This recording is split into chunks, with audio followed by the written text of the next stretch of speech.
Hello guys, welcome back to my channel. ඔන්න අද ඔයගලන්ට මම අරන් ආවා පොඩ්ඩක් වෙනස් විදිහේ meal prep වීඩියෝ එකක්. අද මම ඔක්කොම ෆ්‍රීස් කරපු එළවලු සහ මස් මාළු තමයි උයන්න ගන්නෙ. ඉතින් කරපිංචා, රම්පේ, තක්කාලි, එතකොට මුරුංගා කොළ මේ හැමදේමත් ෆ්‍රීස් කරපුවා තමයි අද මම පාවිච්චි කරන්නේ. ඉතින් මේ තියෙන්නේ මෑ කරල්. මෑද කරල්ලද මම පැකට් දෙකක් පාවිච්චි කරනවා. මොකද මම පෝෂන්ස් දෙකක් මේකෙන් හදන හින්දා. ඉතින් මේ තියෙන්නේ ලීක්ස් උත් මම පැකට් 3ක් ගන්නවා. මොකද ඉව්වම ඒ කියන්නේ තැම්බුනහම පොඩ්ඩ වගේ වෙන හින්දා ඒකිනුත් මම අද මේ පැකට් 3ම උයනවා. ඒකත් මම පෝෂන්ස් දෙකකට හදන්න හිතාගෙන ඉන්නේ. ඉතින් මේ තියෙන්නේ කරවිල. ඉතින් කරවිලත් ඒ වගේ ඒකත් පෝෂන්ස් දෙකකට හදනවා. ඉතින් කරවිල අපි ගොඩක් කන්නේ නැහැ නේ. මම එකකින් එක පැකට් එකයි ගත්තේ. ඉතින් මේ ඔක්කොම එළවලු හැමදේම අපි ගිය අවුරුද්දේ සම එකේ වගා කරපු එළවලු. ඉතින් ඒකේ වැඩි කොටස අපි මේ විදියට වැකියුම් පැක් කරලා ෆ්‍රීස් කරලා තියාගන්නවා වින්ටර් එකේ පාවිච්චි කරන්න. ඉතින් මම ඉස්සරහට ඔයාලට වීඩියෝ එකක් අරගෙන එන්නම් කොහොමද මේ එළවලු ෆ්‍රීස් කරන්න කියලා. ඉතින් අපි ගොඩක් අය කියනවනේ ෆ්‍රීස් කරපු එළවලු රස නැහැ, ෆ්‍රීස් කරපු කෑම රස නැහැ, ෆ්‍රෙෂ් ඒවා තමයි රස. ඉතින් මං හිතන්නේ ඉතින් අපිට නම් ඇත්තටම කිසිම එහෙම වෙනසක් නැහැ. අපිට ෆ්‍රෙෂ් එකකුයි ෆ්‍රීස් කරපු එළවලු එකකුයි දෙකම උයලා තිබ්බොත් අපිට හිතා ගන්න බෑ මේකේ මොකද්ද ෆ්‍රෙෂ් එක මේකේ මොකද්ද ෆ්‍රීස් කරපු එළවලුව කියලා. ඉතින් මං හිතන්නේ ගොඩක්ම එහෙම වෙන්නේ ෆ්‍රීස් කරපු එළවලු ෆ්‍රීස් කරන්න දන්නේ නැති කම සහ ඒ ෆ්‍රීස් කරුවට පස්සේ ඒවා උයන්නේ කොහොමද කියලා එක ගැන දැනුමක් නැති නිසා. ඉතින් අද මම මේ වීඩියෝ එකකින් ඔයගලන්ට කියලා දෙනවා කොහොමද මේ ෆ්‍රීස් කරපු එළවලු අපි උයන්නේ කියලා. ඉතින් පළවෙනි දේ තමයි ෆ්‍රීස් කරපු එළවලු උයද්දී අපි මස් මාළු උයනවා වගේ අයිස් යවලා ඒ කියන්නේ ඩීෆ්‍රොස්ට් කරලා උයන්නේ නැහැ.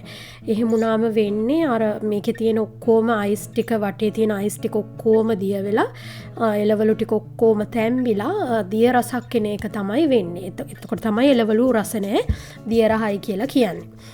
ඉතින් අපි පළවෙනි ස්ටෙප් එක ඒක තමයි එළවලු ෆ්‍රීස් කරපුවා උයද්දි.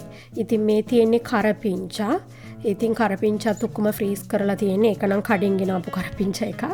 ඉතින් මේ තියෙන්නේ තක්කාලිත් අපේ වගාවේ තක්කාලි ඒවා ඔක්කොම ෆ්‍රීස් කරලා තියෙන්නේ.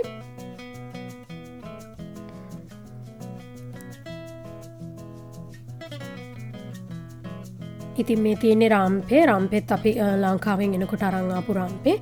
ඉතින් ඒවත් ඔක්කොම අපි ෆ්‍රීස් කරලා තමයි තියාගෙන ඉන්නේ.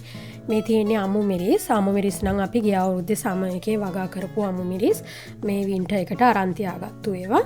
ඉතින් ඒවා ඔක්කොම ෆ්‍රීස් කරපුවා තමයි අද මම පාවිච්චි කරන්නේ.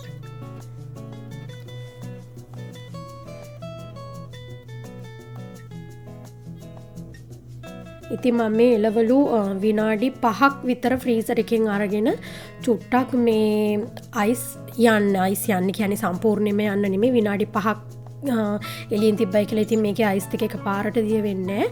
නමුත් මොකද අපි අර මේ විදියට කුට්ටිය පිටින් තියෙනකොට අපිට පොඩ්ඩක් වළඳේ හසුරව ගන්න අමාරුයිනේ. ඉතින් ඒ හින්දා පොඩ්ඩක් විනාඩි 5ක් විතර මං එළියෙන් තියෙනවා. පොඩ්ඩක් එතකොට අපිට පුළුවන් මේක කෑලි වලට කඩා ගන්න ලේසි නිසා. ඉතින් මං මුලින්ම දැන් කරන්න හදන්නේ මස් එකයි ඉස්සෝ එකයි ලිපේ තියාගන්න. ඉතින් ඒකට අවශ්‍ය ලුණු අමු මිරිස් ඒ ටික කපා ගන්න තමයි දැන් මම මේ හදන්නේ.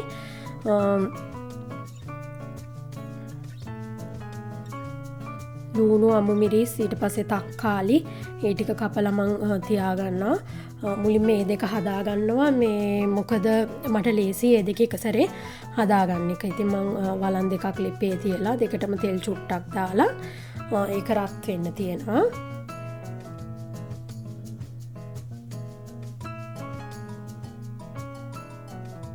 රත් වෙන්න තිබ්බට පස්සේ ඉතින් රත් වුණාට පස්සේ මම ඒකට ලුණු දාගන්නවා. ඊට පස්සේ දාගන්නවා මම අමු මිරිස්.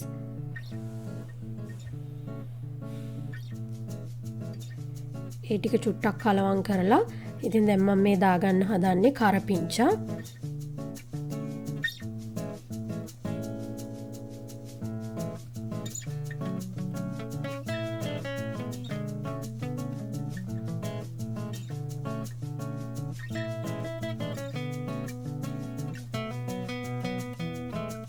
ඉතින් ඔන්නේ ටික මේ විදියට මම පොඩක් ටෙම්පරාදු වෙන්න තියෙනවා. ඉතින් දැන් මම මේ දාගන්නේ උළුහල් දෙකටම දාගන්නවා. ඊට පස්සේ කුරුඳුත් ඉස්සෝ එකටයි චිකන් එකටයි දෙකටම දාගන්නවා. ඊට පස්සේ ඉතින් ඒකත් හොඳට කලවම් කරලා දැන් ඉතින් මම හදන්නේ 3-5 ඒ ටික දාගන්න. ඉඟුරු සුදුලුණු පේස්ට් එක තමයි දැන් මම මේ දාන්නේ. ඉතින් මේ ඉඟුරු සුදුලුණු පේස්ට් එක මගේ ෆ්‍රිජ් එකේ වරදින්නේ නැති දෙයක්. මොකද හරිම ලේසි. ඔයාලා try කරලා නැත්තම් try කරලා බලන්න. මොකද නැත්තම් උයන්න ගත්තම ඉඟුරු සුදුලුණු තල ඉන්න ගියාම උයන්න ඇත්තටම වෙලා යනවා. මේ විදිහට පේස්ට් එකක් හදලා තියාගත්තොත් ඔයගලන්ට ඉක්මනින් උයා ගන්න පුළුවන්. ඉතින් මම මේකේ වීඩියෝ එකක් කරලා තියෙනවා. ඒකේ ලින්ක් එක මම ඩිස්ක්‍රිප්ෂන් බොක්ස් එකේ දාන්නම්. ඉතින් මම එහා පැත්තේ වළඳට දැම්මා අමු මිරිස් කුඩු ටිකකුයි අමු 3-5 ටිකකුයි කහ චුට්ටකුයි. ඉතින් දැන් මම මේ දාන්නේ චිකන් එකට ඕන කරන බැදපු මිරිසුයි බැදපු 3-5යි තමයි. ඉතින් මේ බැදපු මිරිස් එක මම ලංකාවෙන් එනකොට ඉතින් මට අම්මා හදලා දුන්නේ ගෙදර. බලන්න ඒකේ පාට හරිම තද පාටයි. ඒ වගේම හරිම සැරක් තමයි තියෙන්නේ. අපි කඩින් ගන්න මේ මිරිස් වල ඒ සැර එන්නේ නැහැ.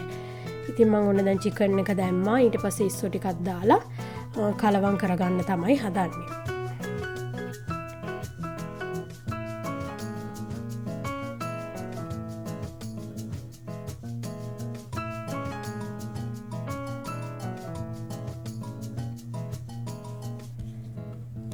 ඉතින් ඔන්න දැන් මගේ චිකන් එක තැම්බිලා තියෙන්නේ. ඔන්න දැන් තමයි මට මතක් වුණේ මම මේකට කරදමුංගු කරාබුනේටි දැම්මේ නෑ නේද කියලා. ඉතින් ඔහොම තමයි ඉතින් උයනකොට අපිට අමතක වෙනවා. ඉතින් ඒ හින්දා මම ඕක දැන් දාගත්තා. ඊට පස්සේ ගම්බිරිස් ටිකක් තමයි දැන් දැම්මේ. ඉතින් මේ දැන් දාන්නේ මම විනාකිරි ටිකකුත් දාලා හොඳට කලවම් කරගන්නවා. දැන් ලුණුත් දැම්මා මම. ඊට පස්සේ දැන් දාන්නේ මේ තක්කාලි ටිකක් මම ඉස්සෝ එකටත් දාගත්තා. ඉතින් මම අර තක්කාලි චුට්ටක් පස්සේ දාන්නේ මොකද ටක් ගාලා තැම්බෙනවා. මේ ෆ්‍රීස් කරපුවානේ තක්කාලි කොහොමද ටක් ගාලා තැම්බෙනවනේ. ඉතින් ඒ හින්දා මම පොඩ්ඩක් පස්සේ තමයි තක්කාලි දාන්නේ. ඉතින් දැන් මම මේ ඉස්සෝ එකට දැම්මේ ගොරකා පේස්ට් එක. ඉතින් ඒකෙන් මම චුට්ටක් චිකන් කරි එකටත් දාගත්තා.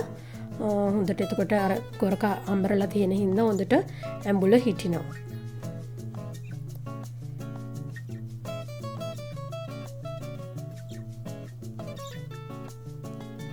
ඉතින් දැන් මම මගේ ඉස්සෝ ටික තැම්බිලා හින්දා මම ඒක චුට්ටක් අයින් කරා. මේ මං හිතුවා මුලින්ම මෑකරල් එක හදා ගන්න ඕනි කියලා. මොකද දැන් මම මෑකරල් එක ෆ්‍රීසර් එකෙන් අරන් තිබ්බේ. ඉස්සෝ එක මම ඒකට කිරි දාලා තඹ හිටියොතින් මෑකරල් එකේ අයිස් ටික ගිහිල්ලා අයිස් ටික මේව වෙන්න පුළුවන්. ඉතින් ඒ හින්දා මම ටක් ගාලා ඉස්සෝ ටික ලිපෙන් අයින් කරලා මෑකරල් ටික ලිපේ තිබ්බා. කිසිම දෙයක් තෙල්වත් වතුරවත් මුකුත් දැම්මේ නැහැ මම.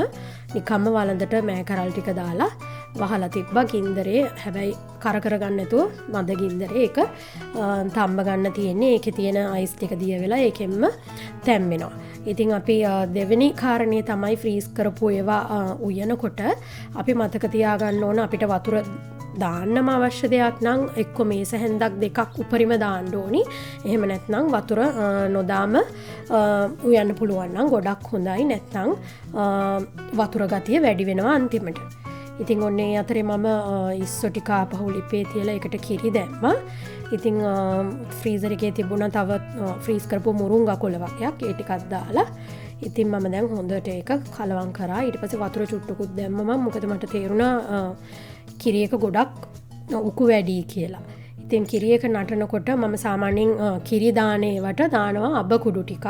ඔයාලා දාලා නැත්තම් try කරලා බලන්න. හරිම රසයි අබ කුඩු චුට්ටක් දැම්මම. ඉතින් ඔන්න දැන් මෑ කරල් එකක් තැම්බීගෙන එනවා. මොකද අපි දැන් වතුර තෙල් මුකුත්ම දාලා නැති නිසා අපි චුට්ටක් කල්පනාවෙන් ඉන්න ඕනි. නිතර පියන ඇරලා කලවම් කරන්න ඕනි. ඉතින් දැන් ඔන්න මගේ චිකන් එකත් ඒ අතරේ හොඳට තැම්බිලා තියෙන්නේ. ඉතින් දැන් මම හදන්නේ මේකට හොඳ උකු කිරි ටිකක් දාලා මේක තව චුට්ටක් ලිපේ තියාගන්න.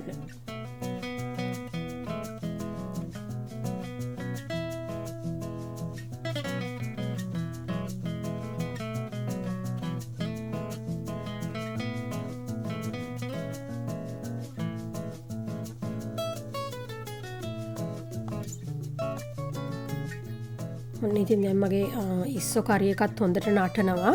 දැන් ඕක තැම්බිලා ඇති. දැන් මම කරන්නේ ඒක ලිපෙන් අයින් කරගන්නවා.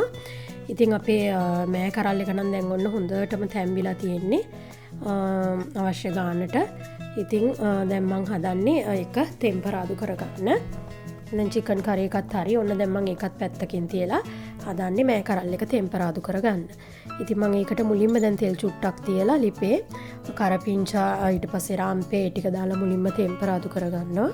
ඊට පස්සේ ඉතින් ලුණු චුට්ටක් මම වැඩිපුර දානවා. ඉතින් ඊට පස්සේ ඒකටම දාගත්තා මම සුදු ලුණු චුට්ටකුත් කපලා සුදු ලුණු බික් එකක් දෙකක් විතර. ඊට පස්සේ ඒකටම දානවා උම්බල කඩ. උම්බල කඩ නැත්තම් මොන හරි කරවල జాතියක් තියෙනවා නම් ඒ දැම්මත් හරිම රසයි. උම්බල කඩ නැත්තම් මම ගොඩක් ලේට ඒ දෙත් කරනවා. හරි රසයි. ඉතින් ඊට පස්සේ දැන් දාන්නේ මේ කෑලි මිරිස්. ඉතින් කෑලි මිරිස් ටිකක් දාලා හොඳට ටෙම්පරාදු වුණාට පස්සේ තියෙන්නේ අපිට අර තඹගත්තු මෑ කරල් ටික දාන්න.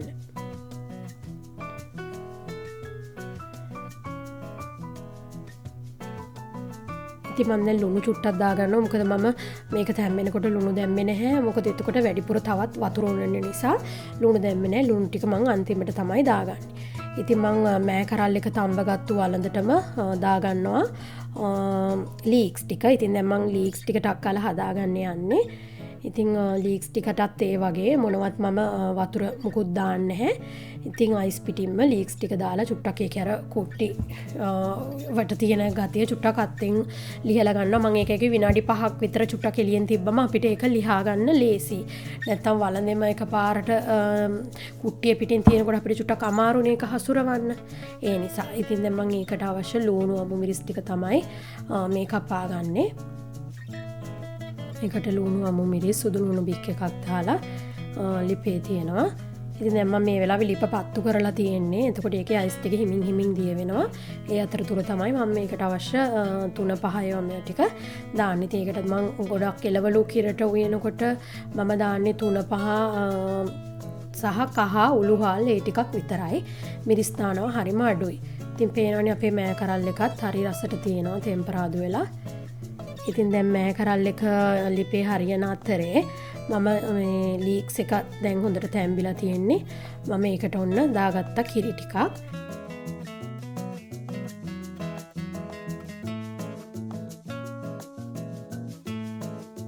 ඊට පස්සේ දැන් මේ දාන්නේ ලුණු. ඉතින් අද මම ලීක්ස් කිරට තමයි හදාගන්නේ. ඉතින් දැන් මම මේ හදන්නේ කරවිල කරි එක.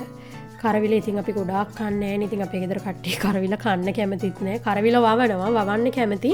නමුත් ඔය කරවිල බැදලා සලාද කනවා එහෙම කනවා. නමුත් උයලා කන්න කැමති නැහැ. නමුත් අපේ ගෙදර කරවිල උයලා කන්න ආස මං තමයි. ඉතින් ඔන්න ඒකටත් මම අවශ්‍ය ලුණු අමු මිරිස් කරපිංචා ඊට පස්සේ පොඩි කුරුඳු කෑල්ලක් අමු මිරිස් කුඩු ටිකක් ඊට පස්සේ අමු 3-5 ටිකක් ඊට පස්සේ ඒකට උම්බල කඩ ටිකක් කහ කුඩු ටිකක් ඒව කොහොම දාලා ලිපේ තියාගන්න තමයි හදන්නේ. ඒක මම අතින් අනලා තෙල් චුට්ටක් දාලා තෙලෙන් පොඩ්ඩක් ටෙම්පරාදු වුණාට පස්සේ කිරි දාන්න තමයි හිතාගෙන ඉන්නේ. කරවිල වලට අනිවාර්යෙන්ම ටිකක් වැඩිපුර උම්බල කඩයි වැඩිපුර තක්කාලි තිබුණම හරිම රසයි. ඉතින් ඔන්න දැන් මම තෙල් තමයි දාන්නේ. තෙල් දාලා මේක ලිපේ තියලා තෙලෙන්ම මලව ගන්න තමයි හදන්නේ. ඉතින් මේ පේනවනේ මගේ දැන් ලීක්ස් එකත් හරිම ෂෝක් එකට තියෙනවා. පේනවනේ ඔය කොළ පාට නැති වෙලා එහෙම නැහැ. කොළ පාටට ලස්සනට තියෙනවා. ඉතින් ඔයාලත් ඉතින් ෆ්‍රීස් කරපු එළවලු දැන් ඔය ලංකාවේ තියෙනවනේ පොඩ්ඩක් එළවලු අඩු කාලෙට පොඩ්ඩක් try කරලා බලන්න. එක පැකට් එකක් දෙකක් ෆ්‍රීස් කරලා ඒක පොඩ්ඩක් ඒ විදිහට මම කියනවනේ චුට්ටක් try කරලා බලන්න. ඉතින් එළවලු අඩු කාලෙටනේ වැඩි කාලෙට නෙමෙයිනේ. ඉතින් ඒ හින්දා පොඩි try එකක් දීලා බලන්න. ඉතින් ඔය තියෙන්නේ මගේ කරවිල කරි එක. දැන් ඒකෙත් ඔක්කොම අයිස් ගිහිල්ලා රසට හොඳට තෙලෙන් ටෙම්පරාදු වෙලා තමයි තියෙන්නේ. මම දැන් ඔන්න කිරි චුට්ටක් දාලා උකු කිරි පොඩ්ඩක් දාලා ඒක හින්ද ගන්න තමයි යන්නේ.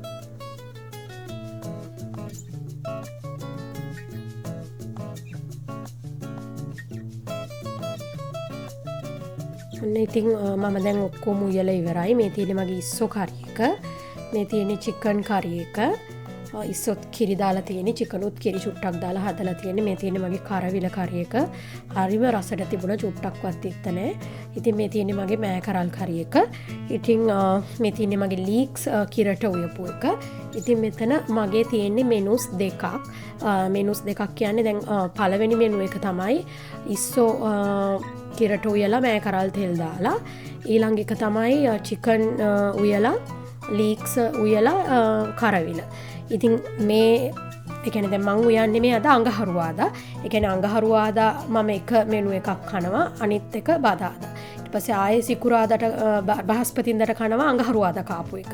ඉතින් ඒ විදිහට මාරු කර කර තමයි කන්නේ. දැන් මම චිකන් එකෙන් පෝෂන්ස් දෙකකට වෙන් කරනවා. ඉතින් ඔයාලා මගේ මීල් ප්‍රෙප් වීඩියෝ බලන කෙනෙක් නම් අනිවාර්යෙන්ම දන්නවා මම හැමදාම එක කරි එකකින් පෝෂන්ස් දෙකක් හදනවා. එතකොට මට ලේසි. නැත්තම් කරිස් ගොඩාක් හදාගන්න ගියාම හරි ගොඩක් වෙලා යනවනේ. ඉතින් මේ විදියට තමයි මම මීල් ප්‍රෙප් කරන්නේ.